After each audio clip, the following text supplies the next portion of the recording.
materi 3 yaitu evaluasi keamanan uji praklinik. Yang pertama, apa yang harus dilakukan oleh peneliti untuk mengevaluasi lebih lanjut toksisitas obat tersebut? Adapun beberapa langkah yang harus dilakukan oleh peneliti antara lain, yang pertama, uji toksisitas subkronik harus dilaksanakan untuk mengevaluasi efek jangka panjang dari obat tersebut dengan memberikan dosis berulang pada hewan percobaan selama beberapa minggu. Yang kedua, analisis lebih lanjut terhadap parameter toksisitas seperti fungsi organ, perubahan hematologi, dan histopatologi pada organ yang berpengaruh. Dalam hal ini ginjal harus dilakukan. Yang ketiga, pengujian perlu diperluas untuk mencari dosis letal dan efek samping lainnya yang mungkin muncul dari pemberian obat. Yang keempat, prosedur observasi harus mencakup pengamatan yang lebih mendalam terhadap tanda-tanda kerusakan organ dan gejala toksisitas lainnya.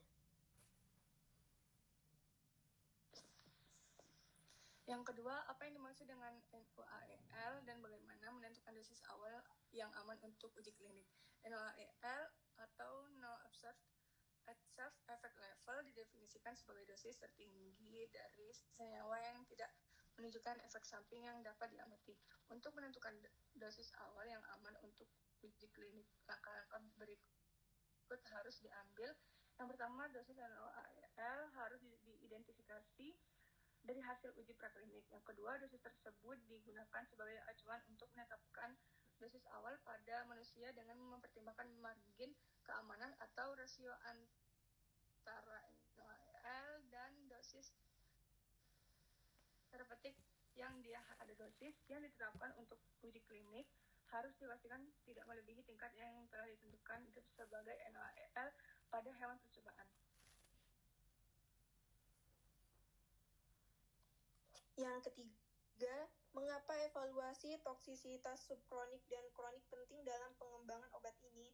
Evaluasi toksisitas subkronik dan kronik dianggap penting karena efek jangka panjang dapat dinilai melalui uji ini, memberi wawasan tentang efek toksik yang mungkin muncul akibat pemberian obat dalam waktu lama, yang tidak dapat dideteksi melalui uji toksisitas akut.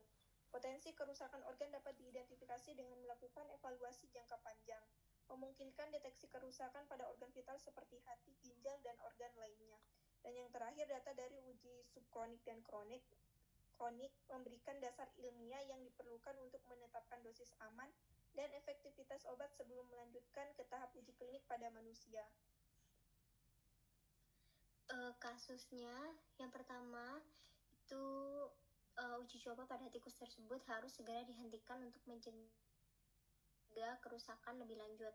Lalu yang kedua, penyelidikan lebih lanjut terhadap penyebab kerusakan ginjal termasuk analisis histopatologi dan pemeriksaan fungsi ginjal harus dilaksanakan. Yang ketiga, dosis yang digunakan harus dikaji ulang untuk mengevaluasi kemungkinan dosis toksik dari obat yang sedang diuji.